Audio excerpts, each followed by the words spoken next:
Hello student and welcome everyone. मैं प्रशांत Kanoje, assistant professor zoology.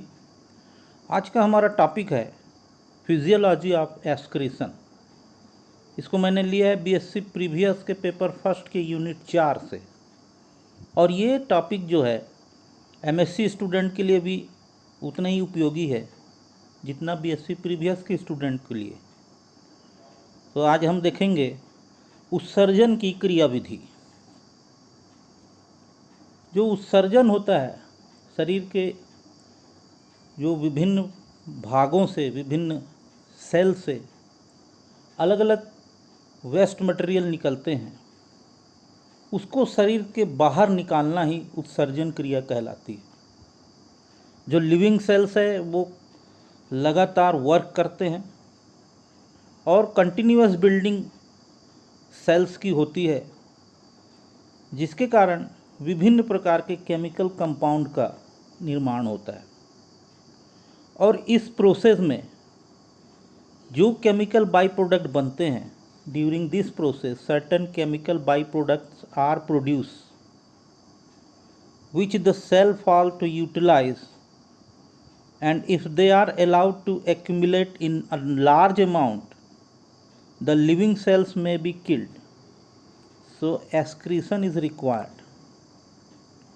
जब sales की लगातार वृद्धि के कारण उसमें केमिकल बाई प्रोडक्ट्स का निर्माण होता है और वो लगातार एक जगह उपयोग नहीं किए जा सकते, सेल्स के द्वारा इकट्ठा भी नहीं किए जा सकते लार्ज अमाउंट में, इसलिए उसको शरीर से बाहर निकालना इम्पॉर्टेंट होता है। तो हम एक्सक्रीशन को डिफाइन कर सकते हैं: separation and elimination of the metabolic waste from the body. Separate करना, अलग करना, एलिमिनेट करना, किसको? मेटाबॉलिक वेस्ट को शरीर से बाहर, यह उत्सर्जन कहलाता है। The waste eliminated are called excretory product. और जो वेस्ट शरीर से बाहर निकलता है उसको हम उत्सर्जी प्रोडक्ट कहते हैं। The organ concerned with excretion are called excretory organ. और जो इस क्रिया में जो अंग भाग लेते हैं उत्सर्जन की क्रिया में, उसको उत्सर्जी अंग कहा जाता है, एक्सक्रीटरी ऑर्गन कहा जाता है। यहाँ लेते हैं excretory organ, different types of excretory organ. Animal posses different type of excretory organ. अलग अलग ऑर्गन्स अलग अलग एनिमल्स में पाए जाते हैं। जैसे प्रोटोजोआ में पाया जाता है कॉन्ट्रेक्टाइल वैक्यूल्स, ये भी उत्सर्जन का अंग है। पैरामीशियम में आपने पढ़ा होगा, ऊपर और नीचे interior and posterior contractile vacuoles पाए जाते हैं। प्रोटोनेफ्रिडिया ये प्लेटीहेलमिन्थिस फाइलम में पाया जाता है। ये भी जो होता है एक्सक्रीटरी ऑर्गन होता है, जो कि फाइलम प्लेटीहेलमिन्थिस में पाए जाते हैं फ्लैम सेल्स के रूप में। प्रोटोनेफ्रिडियम पॉलीकीट्स में पाए जाते हैं सोलेनोसाइट्स के रूप में। मेटानेफ्रिडियम एनिलिडा में, क्लोरोजन सेल्स एनिलिड्स में, मेल्पिजियन ट्यूब्यूल इंसेक्ट्स में पाए जाते हैं एक्सक्रीटरी ऑर्गन। ग्रीन ग्लैंड पाया जाता है क्रस्टेशिया में। किडनी जो सिंपल पाई जाती मोलस्का में। प्रोनेफ्रिक किडनी पाई जाती मिक्सिन में, और मीजोनेफ्रिक किडनी पाई जाती है फिशेज में, पेट्रोमाइजान में, एम्फीबियंस में। और जो मेटानेफ्रिक किडनी है जिसका हम वर्णन लेंगे, वो पाई जाती है रेप्टाइल, बर्ड्स और मैमल्स में। तो ये होते हैं एक्सक्रीटरी ऑर्गन्स जो एक्सक्रीटरी प्रोडक्ट को अलग करने में मदद करते हैं। अब एक्सक्रीटरी प्रोडक्ट के आधार पर एनिमल को क्लासिफिकेशन किया गया है। Animal are classified according to the end product produce by them. जो एंड प्रोडक्ट प्रोड्यूस करते हैं उसके आधार पर एनिमल को क्लासिफाइड किया गया है। जो एनिमल अमोनिया डिस्चार्ज करता है, हाईली टॉक्सिक वेस्ट प्रोडक्ट होता है अमोनिया, उसको बोलते हैं अमीनोटैलिक एनिमल। उसको क्या कहा जाता है? अमीनोटैलिक एनिमल। इस प्रकार के जो एनिमल होते हैं वो एक्वेटिक एनिमल्स होते हैं, जो कि अमोनिया को डिस्चार्ज करते हैं अपने शरीर से बाहर की ओर।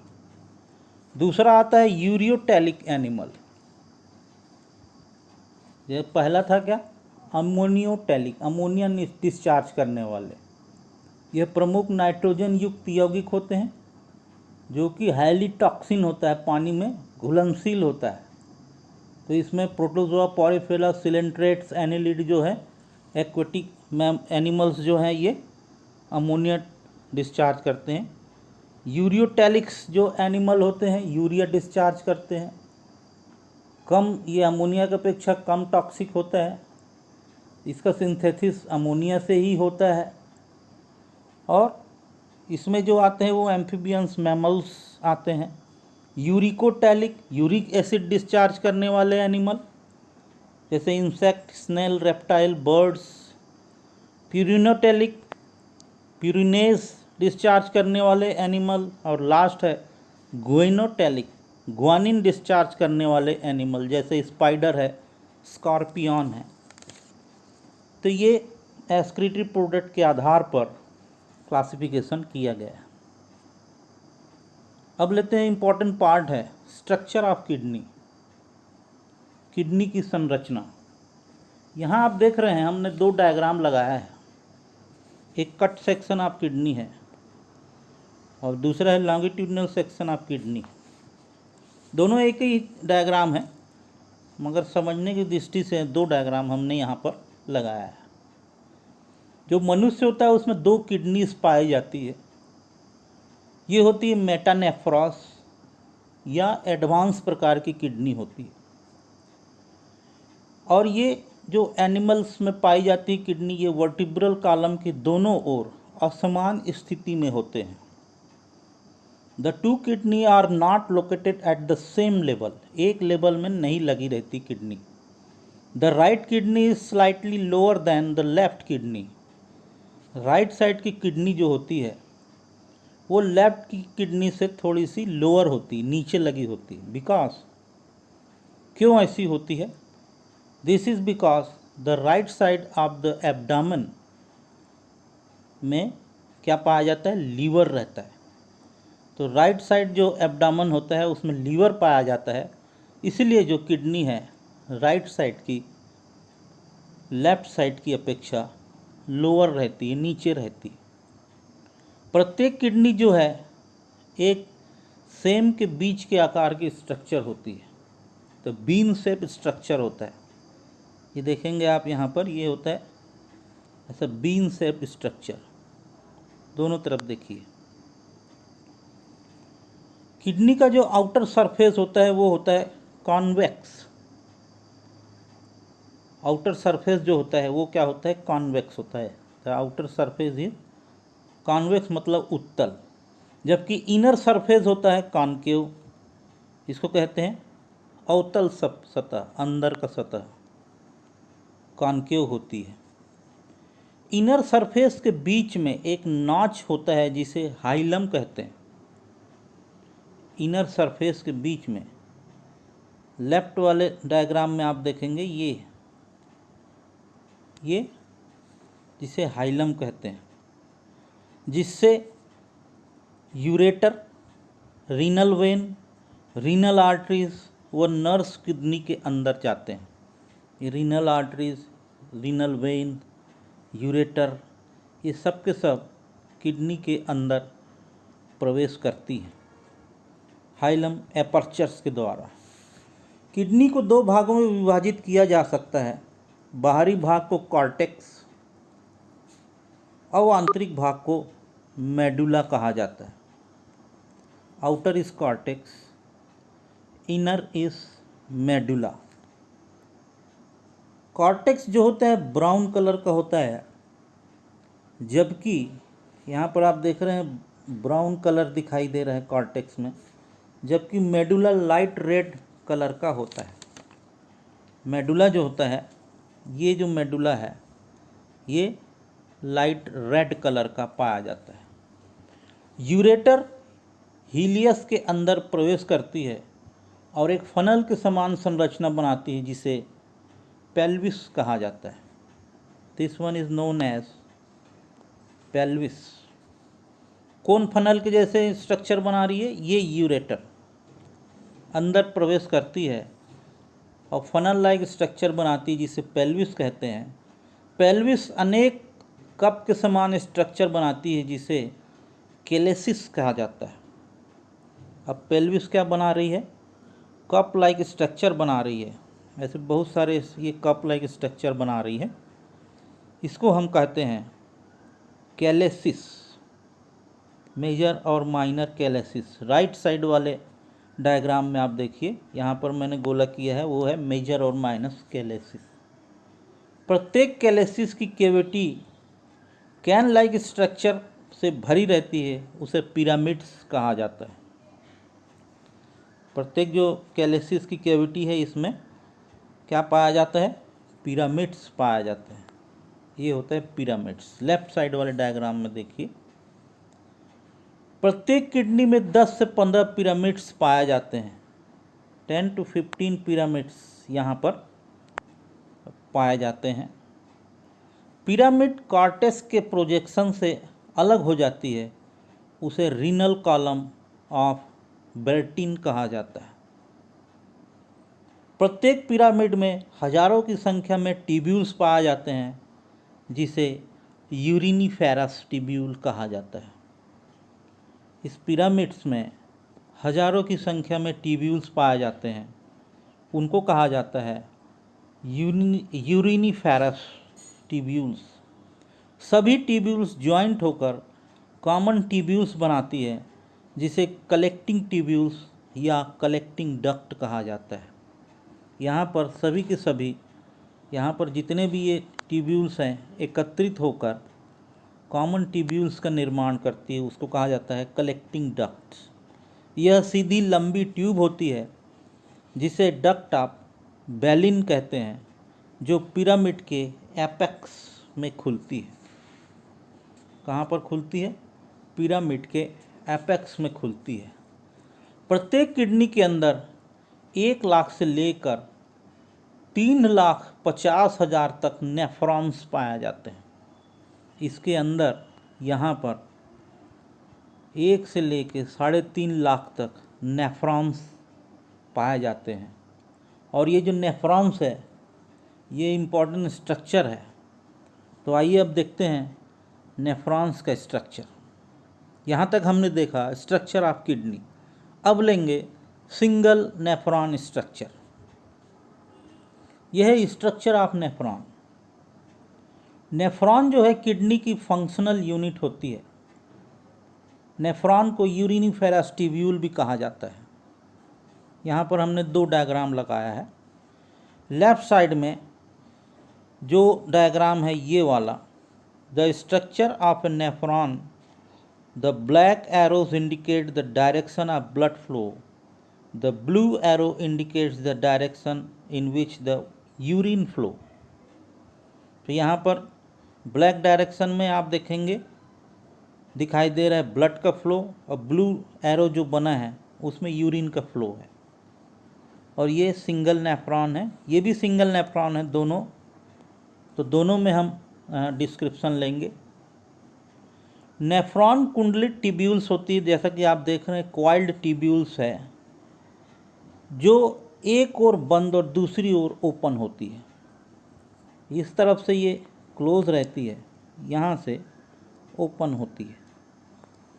One end close, one end open. Each kidney of man is form of about 1 million नेफ्रोई।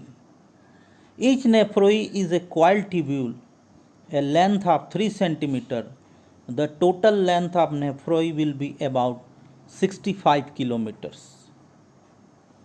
Nephron का एक एंड जो प्रॉक्सिमल होता है, उसको बोमेन्स कैप्सूल कहा जाता है। ये है बोमेन्स कैप्सूल। जो एक एंड होता है वो प्रॉक्सिमल एंड होता है, उसको हम कहते हैं, इधर राइट वाले में भी देखिए आप, बोमेन्स कैप्सूल। यह डबल वॉल कप होता है। दोनों वाल की बीच की जगह को कैप्सुलर स्पेस कहा जाता है। जैसा कि आप देख रहे हैं, ये डबल वॉल कप है। एक वॉल यहाँ पर देखिए आप, एक वॉल ऐसी बनी हुई है, दूसरी वॉल ऐसी बनी हुई है, और इसके बीच की जो स्पेस है इसको हम कहते हैं कैप्सुलर स्पेस। तो ये डबल वॉल कप के समान बोमेन्स कैप्सूल बनता है। The cavity of the cup contain a network of capillaries called glomerulus. यहाँ पर बहुत सारी क्या बना रहा है,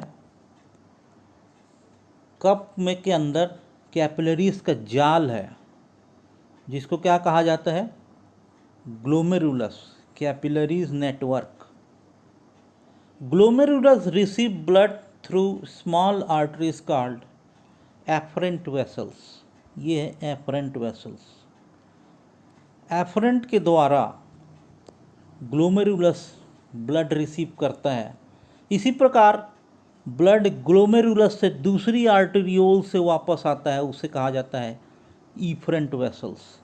इससे वापस आता है, इसको कहा जाता है इफरेंट वेसल्स और इफरेंट आर्टेरियोल्स। ग्लोमेरुलस और बोमेन्स कैप्सूल को संयुक्त रूप से मेल्पिजियन कार्पसल्स कहते हैं। ग्लोमेरुलस एंड बोमेन्स कैप्सूल को दोनों को मिलाकर हम कहते हैं मेल्पिजियन कार्पसल्स। बोमेन्स कैप्सूल ट्यूबुलर भाग में खुलता है। ये जो बोमेन्स कैप्सूल है, यहाँ पर आप देख रहे हैं, ये बोमेन्स कैप्सूल है, नीचे की ओर कहाँ खुल रहा है, ट्यूबुलर भाग में खुलता है। ट्यूब्यूल्स के प्रॉक्सिमल भाग को जो बोमेन्स कैप्सूल से जुड़ा रहता है उसे प्रॉक्सिमल कन्वोलेटेड ट्यूब्यूल्स कहा जाता है। जो बोमेन्स कैप्सूल से जुड़ा है उसको कहते हैं प्रॉक्सिमल कन्वोलेटेड ट्यूब्यूल्स। यह ट्यूब यू शेप भाग में बदलती है, जिसे हैंडलेस लूप कहा जाता है। ये यू शेप भाग में बदल गई है और इसे कहा जाता है लूप ऑफ हैंडलेस। यहाँ पर भी आप देखेंगे लेफ्ट साइड में loop of handless.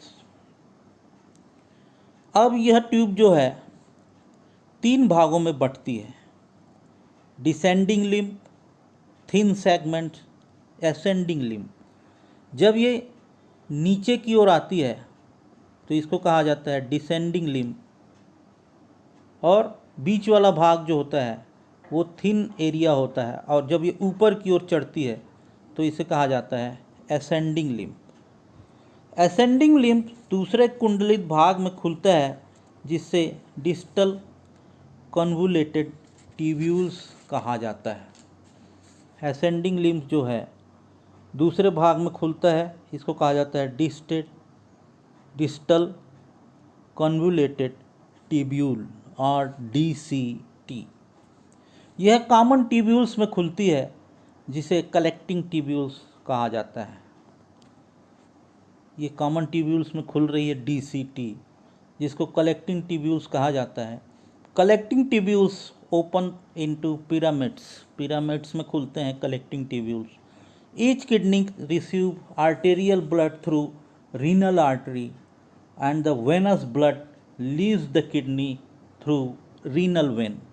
Renal veins के द्वारा वेनस ब्लड निकलता है और किडनी जो रिसीव करती है आर्टेरियल ब्लड रीनल आर्टरीज के द्वारा। मैमल्स यूरियोटेलिक एनिमल्स होते हैं। इन एनिमल्स में यूरिया का निर्माण लीवर में होता है तथा किडनी के द्वारा यूरिया को रक्त से अलग करके शरीर से बाहर यूरिन के रूप में निकालने का कार्य करते हैं। तो इस प्रकार हमने आज ये स्ट्रक्चर देखा अभी, सिंगल स्ट्रक्चर ऑफ नेफ्रॉन। अब लेते हैं, अब आइए देखते हैं कैसे यूरिन बाहर निकलता है। Formation of urine. Urine formation nephron या यूरिनिफेरस ट्यूब्यूल द्वारा होता है। ये जो आप देख रहे हैं यहाँ पर सिंगल नेफ्रॉन का डायग्राम है, जिसमें कि filtration, reabsorption and tubular secretion bye a single nephron का स्ट्रक्चर हमने लिया है। तो formation of urine is highly sensitive and complex process. It involve 3 step. Urine बनने की प्रक्रिया में 3 स्टेप्स बनते हैं। पहला है ultra filtration. First step is known as ultra filtration. Urine बनने की ये पहली भाग है। ब्लड को मेल्पिजियन कॉर्पस्कल्स द्वारा छानने की क्रिया अल्ट्रा फिल्ट्रेशन कहलाती है। बोमेन्स कैप्सूल की भित्ति एपिथेलियल लेयर की बनी होती है, जबकि ग्लोमेरुलस की भित्ति एंडोथेलियल लेयर की बनी होती है। Arterial blood flow in the glomerulus and blood को छानने का कार्य किया जाता है। जैसे ही ब्लड आर्टरीज के द्वारा अंदर आता है और यहाँ से बाहर निकलता है, तो यहाँ से जो है ब्लड को छानने का काम किया जाता है। ब्लड को बोमेन्स कैप्सूल द्वारा छाना जाता है और ब्लड कैप्सुलर स्पेस में चला जाता है। यहाँ पर ब्लड आ जाता है। इस प्रकार छना हुआ द्रव ग्लोमेरुलर फिल्ट्रेट कहलाता है। तो स्मॉल मॉलिक्यूल्स जो हैं, जैसे पानी है, ग्लूकोज है, सॉल्ट है, यूरिया है, ये सब स्क्वीज करके ब्लड से बोमेन्स कैप्सूल में आ जाते हैं और इसका कहा जाता है glomerular filtrate. The glomerular filtrate exactly resemble a cell from and protein free blood. ये होता है सेल फ्री और प्रोटीन फ्री होता है ग्लोमेरुलर फिल्ट्रेट। ग्लोमेरुलर फिल्ट्रेट का संघटन रेशियो ब्लड के समान ही होता है। 24 घंटे में 180 लीटर ग्लोमेरुलर फिल्ट्रेट बनता है। फिल्ट्रेशन में 2 फैक्टर कार्य करते हैं। Pore present in capillaries of the glomerulus और दूसरा है blood pressure in the capillaries. तो छानने की क्रिया में 2 फैक्टर काम करते हैं कि ग्लोमेरुलस जो है उसमें कितने फिल्टर्स, कैपिलरीज होते हैं, पोर्स पाए जाते हैं, और ब्लड का प्रेशर कैसा होता है। ये पार्ट था अल्ट्रा फिल्ट्रेशन का। दूसरा भाग आता है रीएब्जॉर्प्शन का। Useful substance such as water, salt and glucose are taken back into the blood through the network of secondary capillaries। ये यहाँ पर लिखा हुआ है कैसे होता है ये। ग्लोमेरुलर फिल्ट्रेट से उपयोगी पदार्थ का अवशोषण करना रीएब्जॉर्प्शन कहलाता है। इसको फिर से डिफाइन कर सकते हैं हम। Intake of useful substance into the blood from the glomerular filtrate called reabsorption.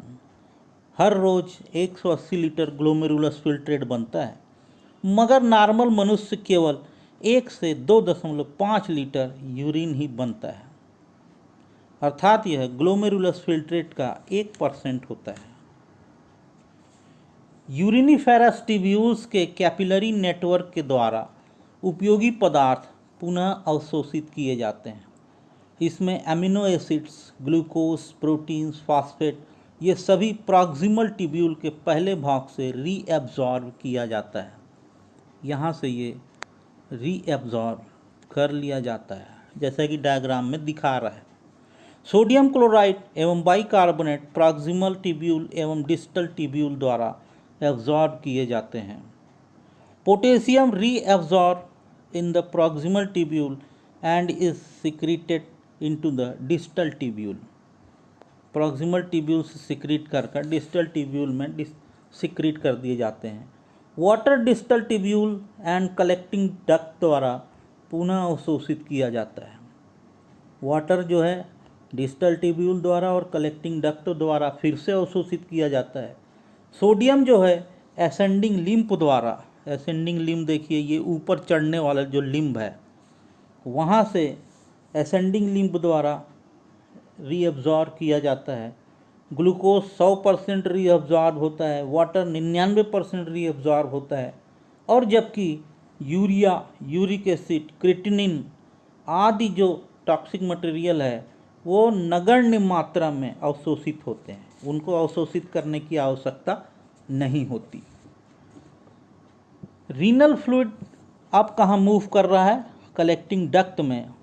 Renal fluid जो है कलेक्टिंग डक्ट में मूव करता है आगे की ओर, ऊपर इसको कहा जाता है collecting duct.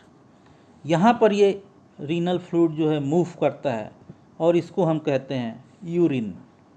Urine is more concentrated than original glomerulus filtrate and also hypotonic to plasma. ये ज़्यादा गाढ़ा होता है ग्लोमेरुलस फिल्ट्रेट्स के अपेक्षाकृत और हाइपरटॉनिक होता है। 180 लीटर में से 178 से 179 लीटर पुनः शोषित कर लिया जाता है। इस प्रकार 1 से 2.5 लीटर ही यूरिन डिस्चार्ज होता है। Water reabsorption occurs by osmosis. Osmosis प्रक्रिया के द्वारा वाटर रीअब्जॉर्प्शन होता है और absorption of glucose, amino acids and vitamin is an active process. Glucose, amino acids और विटामिन का जो एब्जॉर्प्शन होता है, जो शोषण होता है, वो एक्टिव प्रोसेस के द्वारा होता है। थर्ड पार्ट लेते हैं सिक्रीशन का, इसको बोलते हैं tubular secretion. Cell of the renal tubules remove waste, potassium, hydrogen, nitrogen and creatinine pass into the filtrate. Secretion is the release of unwanted material from the blood into the nephron. इसको secretion कहा जाता है। Unwanted material blood से निकलकर nephron में आता है और बॉडी से बाहर निकाल दिया जाता है, उसको सिक्रीशन कहा जाता है। सिक्रीशन कन्वोल्यूटेड ट्यूब्यूल द्वारा होता है। Number of foreign substance also remove from plasma like therapeutic and diagnostic purpose. इसका क्या मतलब होता है कि बहुत सारे जो फॉरेन मटेरियल्स बॉडी में आते हैं, जैसे थेरापेटिक जो हम एंटीबायोटिक्स लेते हैं, विभिन्न प्रकार की दवाइयाँ लेते हैं, और डायग्नोसिस पर्पस के लिए विभिन्न प्रकार के जो मटेरियल्स बॉडी में डाले जाते हैं, वो भी किडनी के द्वारा छान कर बाहर निकाल दिया जाता है।